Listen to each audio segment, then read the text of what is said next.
Hello, this is Pat Lynch, and you are listening to the Career Pathways podcast, brought to you from the luxurious KILT studio here at Lyon College. Check out that we now have a website, and you can find us at LyonKiltStudio.com, and it will have kind of a rundown of all the shows we produce, including Career Pathways, and you get a good idea of, everything that we're doing here. Plus, if you are a Lyon student, which we know we have a legion of loyal followers, said unsarcastically, that you can sign up and start a podcast anytime. It's super easy. Just contact us. We'll show you how to do everything from the recording, editing, publishing. You come, just be your brilliant self, and we'll take it from there. All right, enough of that talk. Joining me today is... Gavin Brunson. Also known as The Voice. And also in the background... The old man, 2.0. Becoming the old man. Jayson's been relegated to the couch, but nevertheless, he's always there as an inspiration and guidance. He's right. Ultimate team manager. And I've said it many times, you're my huckleberry, and some longtime listeners will know that. And then finally, who do we have? Producer Cheyenne. Yep, she's manning the board, told Jayson to stand down. So that's it. All right, enough of the intros. Now for our special guest, Tamija Tucker-Mays. Hello. Hi. And your official title, Director of First Year Advising? Yes, that's correct. Okay, I normally get all those wrong, so I'm feeling pretty darn good. All right. We have some questions. Not we. Gavin has some questions. So fire away, Gavin. Well, just to get us started, tell us about who you are and your journey coming to Lyon, like some of your background. Oh, wow. You're going to find out how old I really am. So let's see. My background, okay? I started off as a really assistant, right? Mm-hmm. When I was in college. So I did work study. I was assistant to the registrar, so I worked in there. Once I got out, I thought I was going to be a lawyer, but that didn't work out. So I had double majored in history and government, and I thought I wanted to be a lawyer. Life happened. Yeah. I decided to go and just do normal work, right? So I started off at Chattahoochee Tech, and that's a college in Georgia. It's a technical college for 2 years, and I started off in admissions. So I was an admissions rep for about 6 months, and I'm like, I don't know about admissions. Yeah. It's okay, but not for me. And then I moved over to the University of West Georgia in the registrar's office. Pretty good. I did basically working with undergraduate students and graduation, transfer, and then actual registration. So worked all around for about 3 years. From there, I moved to an advising center and became the lead advisor there in another year. And then, my husband got a job here at Lyon. And I became the director of, it's a lot. This is a long, the director of advising and career services and retention at Pulaski Technical College here in Arkansas. Right. Now I'm here at Lyon as a director of first year students. So I've been in this education thing for a while, in numerous different departments. Well, speaking of education, you're working on your PhD? Absolutely. And I should be done pretty soon. I had moved it back a little bit, but yeah. And my dissertation topic is on the factors that contribute to retention for student athletes. So. Okay. Absolutely. What are the retention factors? There's a bunch of them, but most of all, engagement, right? Engagement in my, it's around a sense of belonging. So most students stay at a university institution when they have a sense of belonging, when they feel like they belong. on campus. And whether that's with a group, with your sport, Right. with a person, a professor, research, whatever it is, when they feel like they belong, they usually stay at the institution. Yeah. So that's the biggest factor of belonging. All right. Okay, well, perfect. To piggyback off that, how do you, what would you say is the best way to help someone balance their social life and school life, especially as an athlete? Like it's basketball, football, and then academics come in and hit you in the face. How do you give advice to someone trying to balance that? That's a good question. I was a resident assistant as well. So, Gavin, resident, I did a lot. Yeah. And I would say have friends outside of the sport. Okay. Mm-hmm. Most of the time, if you're struggling on something, that other friend isn't. Right. And being very personable with other people. I started in the registrar's office because I was up there talking about financial aid, and I'm talking, and my registrar was like, "Hey, you want to work with us?" Yeah. So just getting out and knowing people, but learning how to balance that, you have to take time for yourself. It's funny because I'm like, how the world did I do that? And I'll talk to students now of how to make sure that you're getting all your work done, right? Mm-hmm. But we also have study hall, and don't play in study hall. Mm-hmm. Make sure you do your work in study hall. If it's somebody that you need, someone can help you, a tutor or something, use that time wisely because you're not always going to get it back. Yeah. But yeah, be personable, talk to people. And that's how you really balance it, because someone else can balance you just like you can balance them. Mm-hmm. Like, does Teak help balance you out as far as you Most got definitely. basketball, but you have a whole other group of friends. Yeah, most definitely. Yeah. And just to chain that with not knowing the sizes of your other institutions you were at, do you believe that Lyon is one of those universities that help interconnect students better on a easier scale? Like there's a lot of things to do and they're small and people are, like you said, interpersonal with each other. Do you feel like that's one of Lyon's strong suits at being here? So I went to a small college too. It's funny that you asked that question, because no, I think it's a little bit harder when you're at smaller college, but it's better for that student because you're able to gain meaningful relationships with people because you see that person every day. When you're out on a big campus, you see people all day. So you're talking, you don't really, hey, how you doing? Stuff like that. But on a deeper level, yes, it's a whole lot better because it's more intimate, it's smaller. And also communication and relationships with the professor.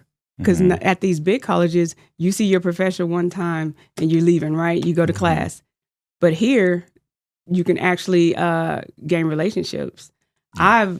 Even from my advisees from when I was at University of West Georgia, where it was like 13,000 people, I still talk to them to this day. They still call me. So like when it's in a different setting also, and even here, I've been here, 2 years, almost 2 years now. And I still talk to some of the guys who leave and come back and stuff like that. So it's a little harder because you're like, I see these people every day. Are they going to judge me? But it's more meaningful. Okay. With first year advising, what the whole what is the importance of having that one-on-one, that personal touch during the first year of school? Why is that such a vital role that you play here at the school? Right. It's holistic.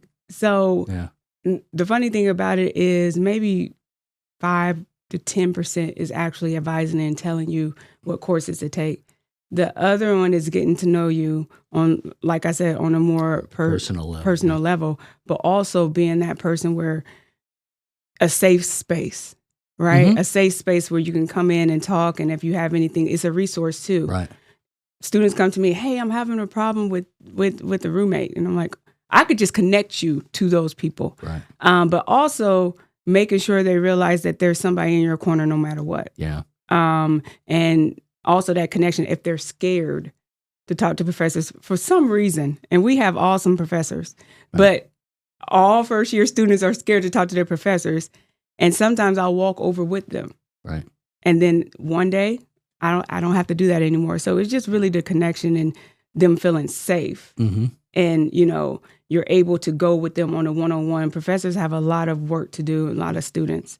So if I'm able to go over a plan with you that first day, you feel a little bit better when you go to that professor and you talk about your plan. And professors aren't here as often as you are, where your door is always open and always. And so I can just see, just the number of people that are always in there talking with you. Yeah. Because they feel comfortable. Yeah. And no judgment, right? So anything that they need to discuss, we're there. We'll connect you to whoever you need to be, but also just coming and familiarity. Yeah. Can't say that word, but yeah. And they come, hey, how you doing? And it's just nice to have someone. And sometimes people look and say, hey, like, are you talking to me? Yes. How are you doing? What's going on? And they're like, do you remember how did you remember our conversation? Yeah. So I ask about their dog or their sister or brother, whatever happened. And I try to keep that very, peaceful for them and let them know, like, I know you having good grades and you're doing awesome. And let them know that they belong. Mm-hmm. So to be so personable with people and, like you said, to be able to keep that, can't say the word either, familiarity with them. Do you think that's a trait, or is that a skill that you picked up over time?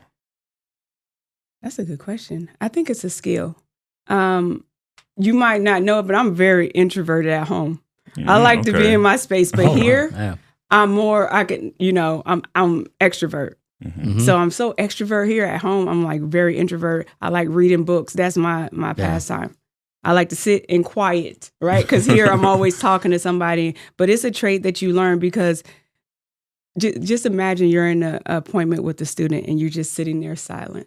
Mm-hmm. Yeah. The tension that runs through you guys is going to be awkward. Yeah. But letting them know, like, hey, we're the same person, me and you both. I'm going to respect you. Yeah. You're going to respect me. But I learn a lot from students all the time. It's crazy how I'll be like, okay, I'm going to use that. And I write it down. Mm-hmm. Absolutely. You can learn from each other if you just open your eyes. Okay. And you get, since you're over the first year advising, you basically get the babies and the newbies, right? Yeah. So going over apologies to all of our first year students. We love you all. But trailing with them over the years, like as they grow from freshman, sophomore, whatever they might be, how do you feel like you see them grow? Like how does that make you feel from seeing someone, like you said, who might be introverted to who's doing everything extroverted everywhere? Man, it feels amazing, especially if a student comes in and have absolutely no idea what they want to do, right? So you're talking out those things. What do you like to do? How are you doing it? But then seeing them like actually gravitate to a major and actually pick it up based on what we talked about, or if they come in with the idea and then they get stomped, right? And I always use this as an example. A student want to go into nursing, but they don't like blood. Yeah. So that happens. It happens. And so that's a very, very particular conversation that you have to have with that student, and letting them feel like, okay, well, maybe nursing isn't for me, but psychiatry is, right? Mm-hmm. So like getting that around. But then when they actually graduate and they go into that psychiatry, when they never thought that was something that they were doing at all, and just because someone said that they can do it. And most of the time, that's some students need that. They need someone there that's saying, you can do this. It's okay. You got a D now. That's okay. You can get it up to a C. What can we do to help? Right? Mm-hmm. I don't want to pick on JM, but I'm going to. JM, he graduated last year. So he is now considered, what do you say, staff now? Yes. He's considered staff. So how is that experience for you, seeing him goofball on the court and around campus, to now being like someone that you work with and like the connection? JM is very eager. And that's the thing with him. He wants to learn. He wants to learn it fast. And sometimes, I'm like, okay, slow down, JM. We gotta figure this out. Yeah. But the good thing about him is he's wanting to do it. Mm-hmm. The bad thing is for a person to go into a job at any job once you graduate and you get your first job and you're very stand back as your Mhm. he hit it right now. Like, hey, so what can I do? Can I help you with this? Can I help you with that? And that's how we want them. But also, hey, slow down a bit. Let's go through the motions. Yeah. Let's learn other parts of the job first. But the eagerness, you can't teach eagerness. Right. So I know he's going to do well regardless of what he does because he's eager to learn and he's ready to do it. Okay. That's going to be awesome in the spring when we see him actually advising the new students. Yeah. Oh yeah. What are the challenges you have with like the biggest challenges you have in advising? Sometimes getting people to open up when they want to, Yeah. but People meeting students? Students. Yeah. and faculty and staff though, because we got to get a lot from you guys. We work off of you. And so, to help the student, we have to know, a lot of things, and it's difficult, courses. Yeah. The courses.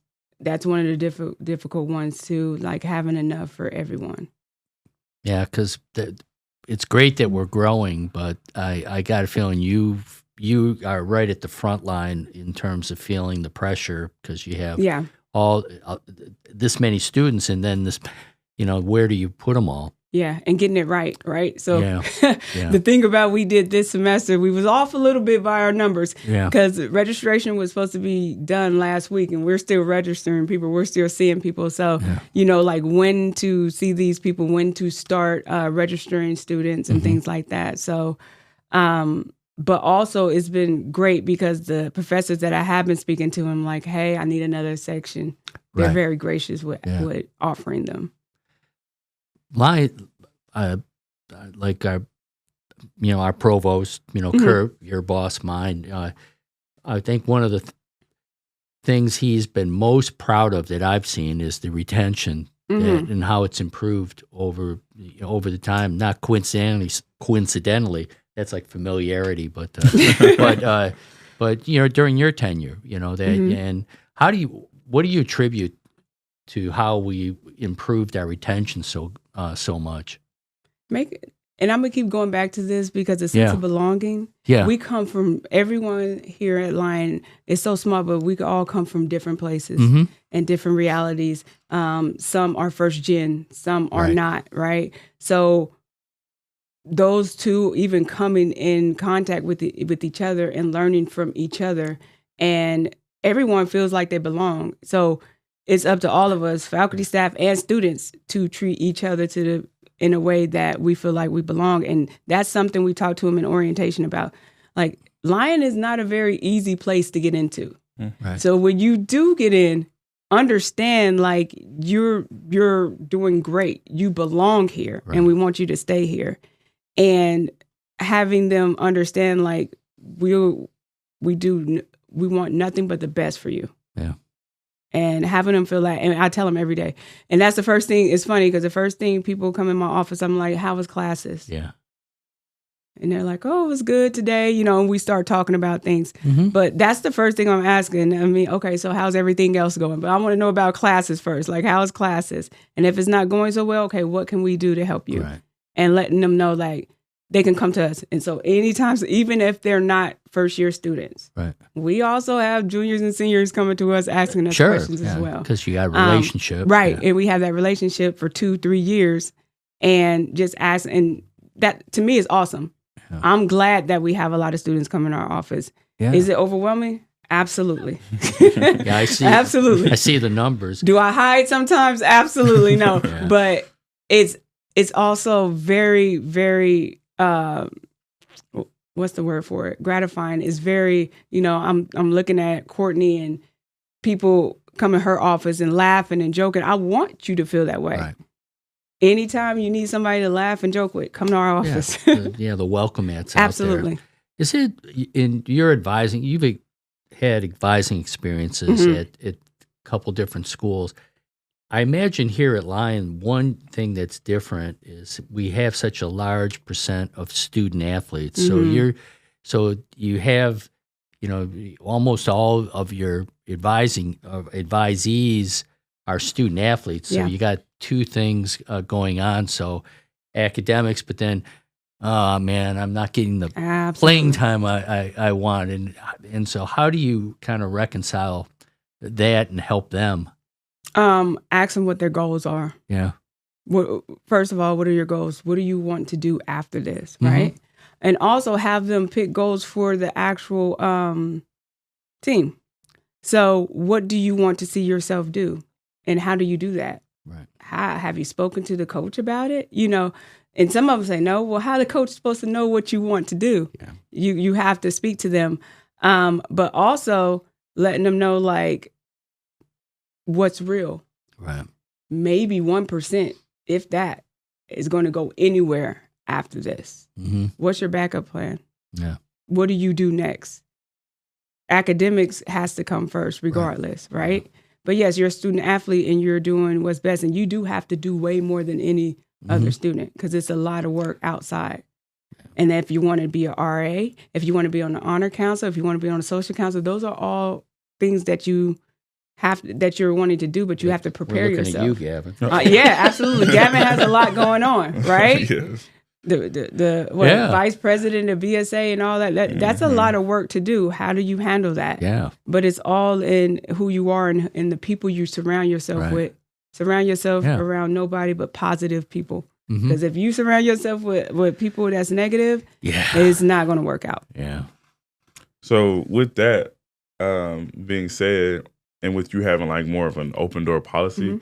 mental health has to come up a lot. Absolutely. So how do you combat that? And not to give out all your secrets, but what is a tactic that you use to sort of like see an improvement in someone in a student's mental health? So what me and Courtney do, we do have students we see every day, and they have an appointment with us every day. And that first question is, other than what I say, how is school, right? How are you? How are things going? How are you feeling today? Right. Mhm. And we have students that we see every single day. Okay, so what are you going to do today? What courses do you have today? Okay, so what time are you going to have to go eat? Yeah. Yeah. And if it gets to the point where we feel like, okay, well, you need to see a professional, absolutely see a professional. And, we'll email Victoria or whoever it may be, walk them over there at times to get on the schedule. But most of the time, they just need somebody to ground them. Mm-hmm. Yeah. And to come in and say, okay, what's going on? What's going on? Did you eat today? Get a bag of chips or some water. At least we have something in our office. But mental health is huge, and especially like if you're not getting in, right? Yeah. That's hard. I don't know if some people experience this, but you work your butt off at practice and you don't get to get in the game. Right. That's a hard thing on a person's mental, right? But what can you control? Mm-hmm. You only can control you. It sounds, and I've had this feeling many times if it's like maternal and paternal, in a good way. Absolutely. I think sometimes when it's described, it's like, no, you're in college. This isn't middle school or high school. It's like, no, it's, that it's kind of those instincts kick in. Yep, they're still my kids. Yeah. I call them my kids. No, I call them really? my kids. I call them my kids. Yeah. Yeah. Yes, they might be 22, 25, whatever. Doesn't matter. But it doesn't Yeah. matter. Yeah. They're still my kids. Right. Yeah, absolutely. And that's what I see them as. I have 3 boys, and one of them is in college now. And I treat them just like I would want someone to treat my son. Mm-hmm. And someone who has his back and who's always there. And when they call, like, hey, can I take Tylenol? Do you have Tylenol? Yeah, sure. Here it goes. Someone to take care of my child. So that's how I treat it. Yeah. Cool. Well, to shift gears a little bit, Coach Rodney Mays Oh, Lord. is your husband. And so I just wanted to touch on, like, how does him being a head coach and you being the wife of a head coach impact your daily life? Oh, my God. There's a lot of conversations. And as my youngest, hey, keep it down. Because we get very excited. I'm going to say emotional. I get a little emotional. Yeah. And we talk about, I get on him and he gets on me, right? Yeah. Especially when it comes to letting them out of practice to go to tutoring to go to SI to do some of the things that they need to do. Oh no, he needs to go to this thing with his professor. No, and I'm like, and he knows how I am too. And I'm like, but I let him know ahead of time. I'm not going to say, hey, he has to go here. No, because that's the first thing I'll tell him. So and so missed 2 weeks already. What's going on? So we got these conversations we have all the time, and he knows nothing but academics for me. Yeah. That's the number one thing. Okay. Yeah. Does he pick up on the early alerts and everything? And he does. Yeah. And he'll ask me about it. He'll call me and say, hey, this so-and-so got an early alert. What's going on with that? Right. And then I'll be like, yeah, this happened or whatever. Most of the time I'm on it with the early alerts, and I know before they actually don't go to class. Or if something happens, I'm sending emails to professors and things like that to make sure that they're good. But do we disagree? Yeah. Absolutely. He's a coach. Yeah. You know what his first instinct is. Yeah. But he also, over the years, he's starting to lean more to the academic side as well. Did you play basketball in college? Yes. Oh, right. Yeah. Yes, that's where me and him met in college in West Virginia. So yeah. Oh, yeah. What position? I played a 3-4. 3-4? Yeah. You give him any coaching tips? All the time. He never listens. Does he listen to me? No. So then when he does something, I'm like, see, you listen to me. He's like, I didn't even hear you. So, we'll edit that part of the broadcast. Like, yeah, absolutely. Well, I mean, if you want to keep the train going a little bit, you want to take over the team, practice for a day, coaches for a day. Y'all would be listen, I told him that. He just looked at me. I'm like, if you didn't have any other assistant coaches, would you hire me? He said, absolutely not. I'm like, you need someone to argue with you. Right, you don't want an assistant coach that's going to say, oh, yeah, that was a great idea. Right. No. Yeah. And I always contradict him on purpose. Yeah. I do it on purpose most of the time. You guys will be in the press if it was up to me. But yeah. Oh, like kind of like what Casey does with his team. Absolutely. Similar. Yeah. All right. So, do you feel the toll of like going on road trips and like what Pat said, the paternal versus maternal part? Do you feel like that you're the mom of the team and that plays a toll on you as well, like going out on trips, taking care of the how do I say this nicely? The troublemakers of the team.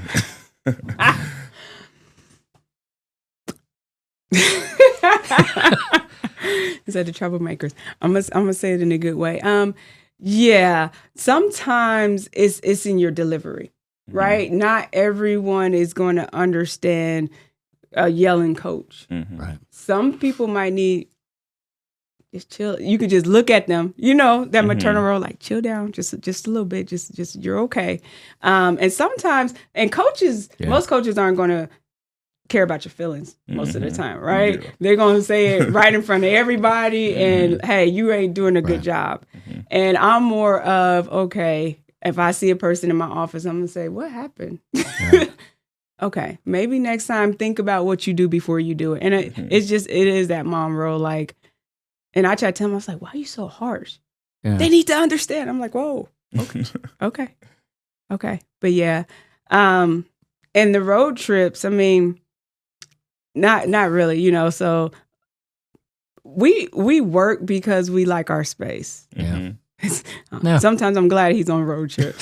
And he might be glad he's on road trips to get away from me nagging him about making sure the guys do their work. Right. Make sure they do their work on the road. I'm always doing that. Part of it too is believing absolutely in all the young people that we work with, and knowing there's you have this great meaningful conversation, and then you think that everything's going to be the same, and they come back and disappoint you multiple times, but absolutely. You don't stop believing. Up. Yeah. Don't give up. Yeah, I mean, isn't that what really kind of what it's all about? And it's always one at every institution. Yeah. Yeah. Every institution I've been at, it's always one. They give you the heartburn and and all this, but you know that it might even be after Lyon somewhere, think they'll reach their potential. They'll become who they really can be, hopefully. Yeah. And that's and our role is just do everything we can to help them get there. Yeah. And we got to give people grace. Yeah. Give them grace to mess up. Sometimes we all do. No one's perfect out there. But and let them know, okay, we know you mess up, but how you come out of it is best. And yes, you have those troublemakers who's going to create havoc probably everywhere they go or continues. Yeah. But guess what? I'm going to still be on you every day. Don't give up. I'm not going to give up on you, and they know I'm still there. And so most of the time they come back. Mm-hmm. Yeah. So would you say that you said that you have to have grace with them? Mm-hmm. Would you say that is a trait of being a mother? Or would you say you had to like reel yourself back in to learn that? Because some people don't got it. I definitely don't got that in some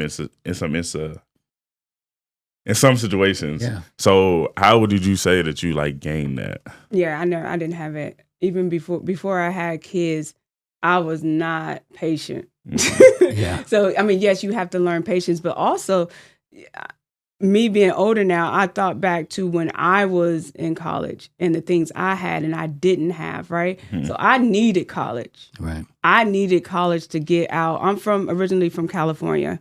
And at the time, there was a lot of gangs. Mm-hmm. So I used my talent to get to where I wanted to go. So I'm like the different type of athlete. When I went to West Virginia, I did not like basketball anymore. But guess what? I was good at it. Yeah. Mm-hmm. I got out of the neighborhood that I needed to get out of. Mm-hmm. And since then, I never went back to California because now in my mind, I had goals, right? Mm-hmm. But also my coach was there. And he was like, okay, if you got goals, this is what you want to do. This is the way you have to be. I wasn't the nicest on the court. Mm-hmm. I probably was mean. Mm-hmm. Yeah. Maybe even to my teammates because I was so passionate about winning in the game, but also I can't leave here. I have to stay here. This is all I have. Mm-hmm. I can't go back home. Right. I have nothing to go back to. Mm-hmm. And I think sometimes we need to understand that that's where some students are at too. And if they do go home, they probably not. It won't be good for them. Mm-hmm. Right. So that's where that giving them grace comes from because at some point I'm like, I used to be this kid, not behavior-wise, but of who I am, right? Of he can't go home. Yeah. This is what he has. So I work even harder to make sure that he or she feels like they belong here. Yeah.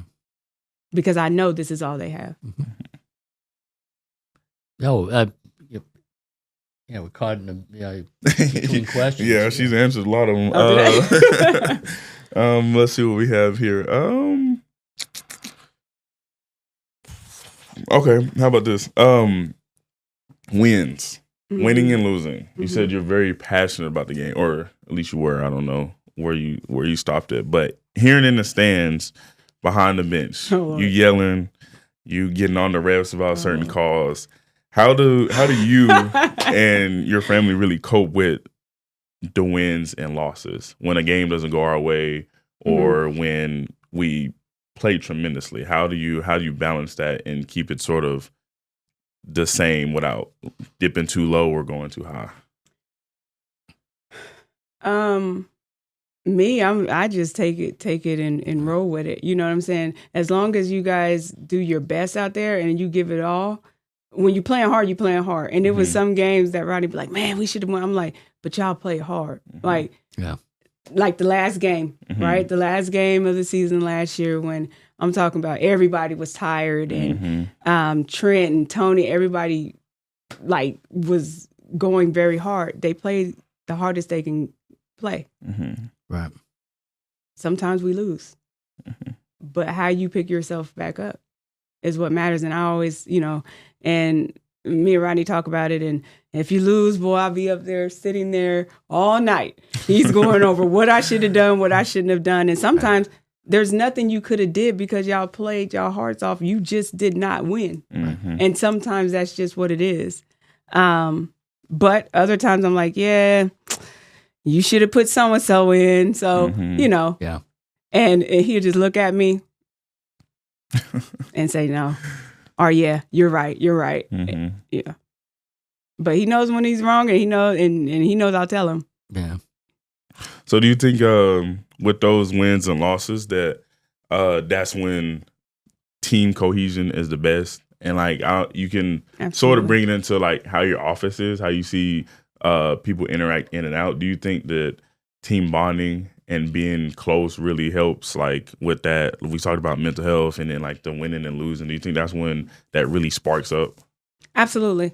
And that's why every time someone's in my office, if I'm in the office and I'm just sitting there with a student and my door's open, that means other students can come in. And I always say, hey, do you know so-and-so? Hey, this is so-and-so. And they meet each other. What do you do? What do you do? And that's how you interact with each other. And it's funny because you say that Israel and Amadou, they didn't know each other, but y'all was on the same team, but they never talked. Yeah. So one day I had Amadou in my office and Israel came in and I'm like, do y'all talk? I mean, y'all know, we never talked before. Y'all on the same team. Right. And you never talk to each other. So I introduced them and guess what? Now they're best friends. They never leave each other's side. So, but also get some friends outside of it. You see them all day, every day. Right.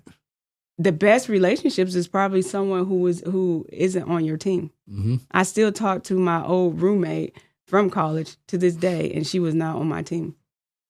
So, I mean, those are some of the best relationships. But I do think the more you get along, the better the team is. But you don't have to get along to have a great team. You have to have respect. And as long as you respect each other, it doesn't matter if you guys are best friends or even friends outside. Right. Just show the same amount of respect for each other. Do you think that's hard for students nowadays? Yeah, you guys are different. You guys are a little different. In the nicest way possible. Kids these days. Yeah, it's different.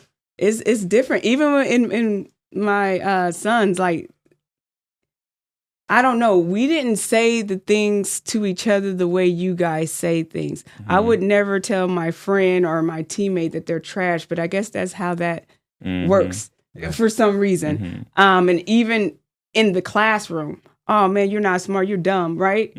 I would never told my classmate that. But that's a norm here. That I'm trying to say, please don't say that. Don't say that to him. When they come in my office, and I'll say, get out. Right? So get out. Don't say that. Right. They're not trash. What are you talking about? Or get help. You're bad at math, so you can't talk about him in English. Right? And I'm like, so why don't you guys talk to each other? Oh, you know how to do this? You know how to do that? Right. Well, could you help me? So that's how those conversations start. But the negativity, I don't like it. And and people in my office know, like, Yeah. Leave it at the door. Yeah, I don't like it. This is a podcast about careers. Absolutely. You've had a career in higher education. Yeah. What advice would you give to say students that are listening in terms of having a career in higher ed similar to yours? I never imagined being in higher ed. Well, how'd you get there? I don't know. It was God's plan for me to be in education. Yeah. I think coming from a place where I know how it is, and fun fact, I'm older than my husband, right? But the only reason that we met is because my advisor misadvised me. By that time, it was faculty advisors. Yeah. I was supposed to take a course that I didn't take, and I took just a different elective, and I didn't know. So I had to come back a whole nother semester. And because it was so far away, I'm from California, so in West Virginia, it's like I had to stay there. I had to be an RA, so I had to make money. And so that's how I met him. I wasn't playing anymore. Right. But I had to come back for one semester. So I don't want that to happen to students. I mean, yes, I got something good out of it, but when you trust someone with your life, with your schooling, because it's expensive, right? And like I said, I was fortunate enough to have a full scholarship to go there. Yeah. So this is all I had, right? So when that happened, I'm like, how am I going to pay for school? Right. What in the world? Why would you tell me to take the wrong course? And I never want to do that to a student. So when the advising thing came up, I'm like, that's where I want to go, right? That's what I want to do. I want to make sure that they're advised right, that they're given every opportunity to become who they want to become. I don't want to tell you, you need to go into this. I want you to experience that and come up with that on your own. Yeah. So if you had a checklist of like for a person that can be a really great advisor, like Courtney and yourself, what would that checklist contain? That's a good question. You can't teach passion. I just have a passion. I have a passion for students to succeed. Yeah. And that's all I want to see. Right. I don't care who you are, what you do, where you want to go. I just have that passion for you to succeed because I know how hard it is out here. So you can't teach passion for students. And also just to be willing to listen and learn. You ask Courtney, we learn stuff every day from students. So be a good listener. Yes, absolutely. I go and tell my son stories. I had a student today, and this student did this and that. Right. I even have a student training my son. They're very talented if you give them a chance to show you what they have. Right. I had a student here tutor my son in math.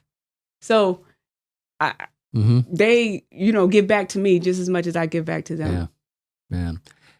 The balance between kind of being all in and caring versus kind of being detached, because can be a kind of a danger sometimes. You're totally in, and all of a sudden it's almost consuming.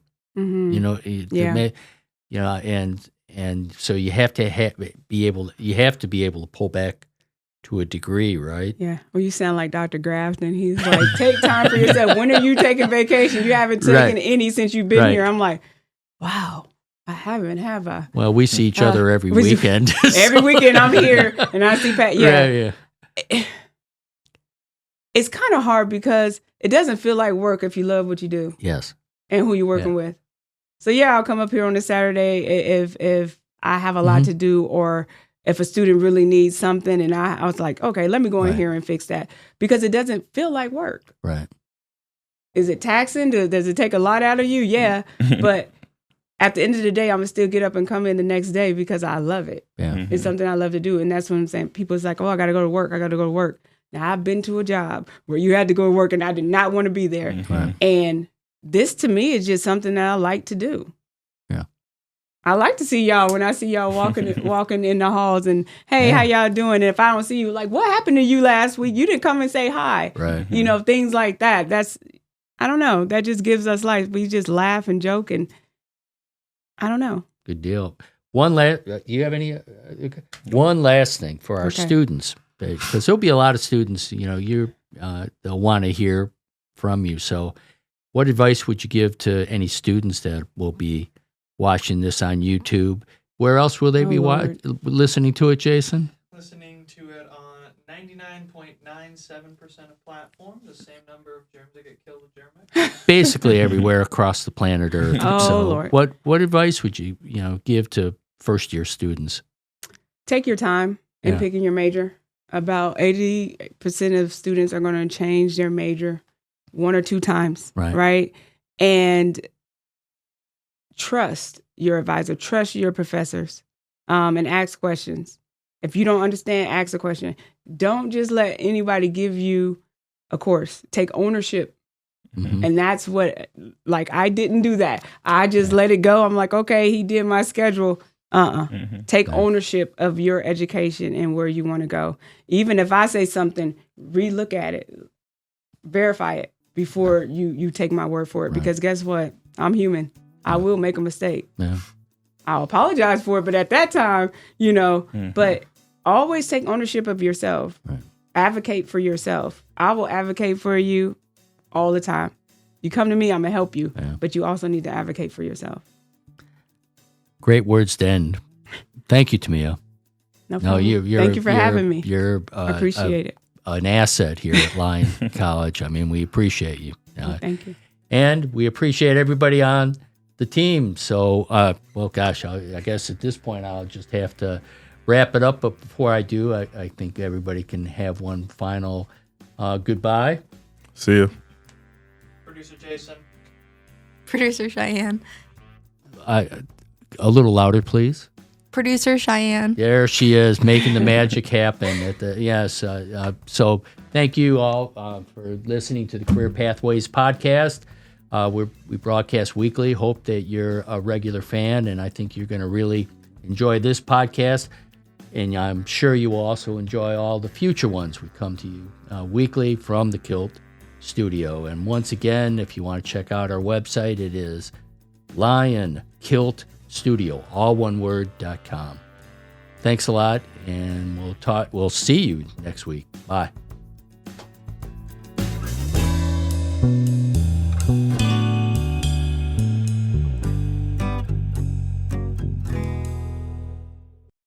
This broadcast is sponsored in part by Lyon College and by KILT Studios.